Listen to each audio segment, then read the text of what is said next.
இந்த சேனல் ஆரம்பிக்கும்போது ஸ்டார்டிங்கில் வந்து எந்த ராசி எந்தெந்த ராசிலாம் பொருந்தும் எந்தெந்த ராசிலாம் பொருந்தாது அப்படின்னு சொல்லிட்டு நான் ஒரு வீடியோ போட்டிருப்பேன்.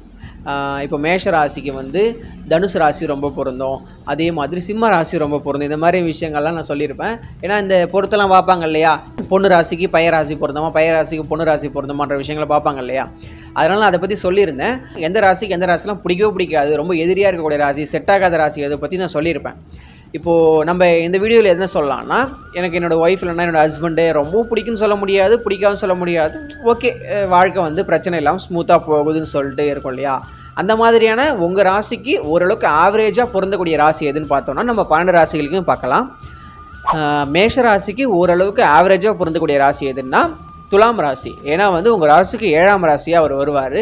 பொதுவாக உங்கள் ராசிக்கு 7ஆம் இடம்ங்கிறது தான் காதலை குறிக்கக்கூடிய ஒரு இடம், அந்த திருமணத்தை குறிக்கக்கூடிய இடம்ன்றனால மேஷ ராசிக்கு துலாம் ராசியும் ஓரளவுக்கு நல்லாவே பொருந்தும். அது மட்டும் இல்லாமல் மேஷத்துக்கு கும்பமே பொருந்தும். ஏன்னா அது 11ஆம் இடமா வருன்றதுனால மேஷத்துக்கு ரொம்ப ஆவரேஜாக ஓரளவுக்கு 50 மார்க் கொடுக்கக்கூடிய அளவுக்கு பொருந்தக்கூடிய ராசி எதுன்னா துலாம் சொல்லலாம், கும்பம் சொல்லலாம். ரிஷபத்துக்கு ஆவரேஜாக பொருந்தக்கூடிய ராசி எதுன்னு நம்ம பார்த்தோம்னா விருச்சிக ராசி ஓரளவுக்கு பிரச்சனை இல்லாமல் இருக்கும், ஓரளவுக்கு அண்டர்ஸ்டாண்ட் பண்ணிக்கக்கூடிய ஒரு 50% மார்க் கொடுக்கக்கூடிய ஒரு ராசியாக இருக்கும். அதே போல் ரிஷபத்திற்கு மீனம் ஓரளவுக்கு பொருந்தும். ரிஷபத்துக்கு தனுசு தான் பொருந்தாது, மீனம் ஓரளவுக்கு பொருந்தும். ஏன்னா ரெண்டுமே சுபர்களோட வீடுன்றதுனால ஓரளவுக்கு அண்டர்ஸ்டாண்ட் பண்ணிக்கிட்டு அவங்களோட வாழ்க்கை ஓரளவுக்கு பிரச்சனை இல்லாமல் ஸ்மூத்தாக போகும். மிதுன ராசிக்கு ஆவரேஜாக பொருந்தக்கூடிய ராசி தனுசு ராசியை சொல்லலாம். அது மட்டும் இல்லாமல் மேஷ ராசியும் ஓரளவுக்கு மிதுன ராசிக்கு பொருந்தும். மிதுனத்துக்கு விருச்சகம் தான் வந்து ரொம்ப செட் ஆகாது, மேஷம் ஓரளவுக்கு செட் ஆகக்கூடிய ராசி தான். பிரச்சனை இல்லாமல் குடும்பம் ஃபேமிலி போகக்கூடிய ஒரு ராசியாக தான் மிதுன ராசிக்கு இருக்கும். கடக ராசிக்கு வந்து ஒரு ஆவரேஜாக பொருந்தக்கூடிய ராசி எது நம்ம எடுத்துக்கிட்டோம்னா கடகத்துக்கு மகரம் ஓரளவுக்கு பொருந்தும், மகரத்துக்கு அடுத்தபடியாக ரிஷபம் ஓரளவுக்கு கடக ராசிக்கு பொருந்தும். இதெல்லாம் வந்து 50 மார்க் 50% கொடுக்கக்கூடிய ராசிகள் தான். 100க்கு 100% பொருந்தக்கூடிய ராசிகள்லாம் நம்ம ஆல்ரெடி சொல்லிட்டோம், வீடியோ போட்டோம், நல்லா ஞாபகம் வச்சுக்கோங்க. சிம்ம ராசிக்கு ஓரளவுக்கு பொருந்தக்கூடிய ராசி எதுன்னு நம்ம பார்த்தோம்னா சிம்மத்துக்கு கும்பம் ஓரளவுக்கு நல்லா பொருந்தும், கும்பத்துக்கு அடுத்தபடியாக மிதுனமும் கொஞ்சம் நல்லாவே இருக்கும். சிம்ம ராசிகளுக்கு கும்பராசியில் வந்து ஒரு பிறந்த ஒரு பெண்ணை கல்யாணம் வந்து ஓரளவுக்கு பிரச்சனை இல்லாமல் ஸ்மூத்தாக லைஃப் செல்லும். ரொம்ப அப்படியே அன்னுரியமாக இருப்பாங்க கேட்டிங்கன்னா அந்த அளவுக்கு இருக்க முடியாது. ராசிப்படி இதை சொல்கிறோம், இன்னும் லக்னம் பொறுத்தலாம் நிறைய இருக்குது. ராசிப்படி வந்து சிம்மத்துக்கு கும்பம் ஓரளவுக்கு பொருந்தும். அடுத்ததாக கன்னி எடுத்துக்கிட்டோன்னா கன்னிக்கு மீனம் ஓரளவுக்கு நல்லாயிருக்கும் எப்போவுமே. மீனத்துக்கு அடுத்தபடியாக வந்து கடகமும் ஓரளவுக்கு கன்னிக்கு பொருந்தும். கன்னிக்கு மீனம் கடகம்ன்ற ராசி ஓரளவுக்கு ஆவரேஜாக பொருந்தக்கூடிய லைஃப் ஸ்மூத்தாக செல்லக்கூடிய 2 ராசிகளாக கன்னி ராசிகளுக்கு இருக்கும். துலாம் ராசி எடுத்துக்கிட்டோன்னா மேஷ ராசி நம்ம சொல்லலாம், மேஷத்துக்கு அடுத்தபடியாக சிம்ம ராசி நம்ம சொல்லலாம்.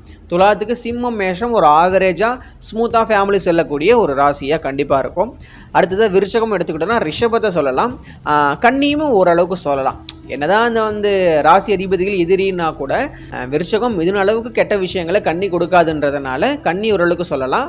அதே மாதிரி ரிஷபத்தையும் நம்ம விருச்சகத்துக்கு ஓரளவுக்கு ஆவரேஜாக பொருந்தக்கூடிய ராசியாக சொல்லலாம். தனுசுக்கு நம்ம அப்படியே ஆப்போசிட்டாக இருக்கக்கூடிய மிதுன ராசி நம்ம சொல்லலாம். துலாம் ராசி ஓரளவுக்கு பொருந்தும். ரிஷபத்துக்கு தனுசுக்கு ரிஷபம் தான் கொஞ்சம் டேஞ்சர், துலாம் ஓரளவுக்கு ஓகேன்ற அளவுக்கு ஒரு ஆவரேஜ்ன்ற அளவுக்கு கண்டிப்பாக வரும். தனுசுக்கு மிதுனம் துலாம் இந்த 2 ராசியும் ஆவரேஜாக பொருந்தக்கூடிய ஒரு 50 மார்க் கொடுக்கக்கூடிய ராசியாக இருக்கும். மகரத்தை எடுத்துக்கிட்டோன்னா நம்ம வந்து அப்படியே ஆப்போசிட்டாக இருக்கக்கூடிய கடகத்தை சொல்லலாம். அதே மாதிரி விருச்சக ராசியுமே நம்ம மகரத்துக்கு வந்து ஓரளவுக்கு ஆவரேஜாக பொருந்தக்கூடிய ராசியாக சொல்லலாம். கும்பம் எடுத்துக்கிட்டோன்னா சிம்மம் ஆல்ரெடி சொல்லிடுது, ஏன்னா சிம்மம் சொல்லிட்டோன்றதுனால கும்பத்துக்கு ஆல்ரெடி சிம்மம் ஓரளவுக்கு நல்லாயிருக்கும். தனுசுமே ரொம்ப நல்லாயிருக்கும். தனுசு வந்து ஓரளவுக்கு ஆவரேஜாக பொருந்தக்கூடிய ஒரு ராசியாக இருக்கும் கும்பராசிக்கு.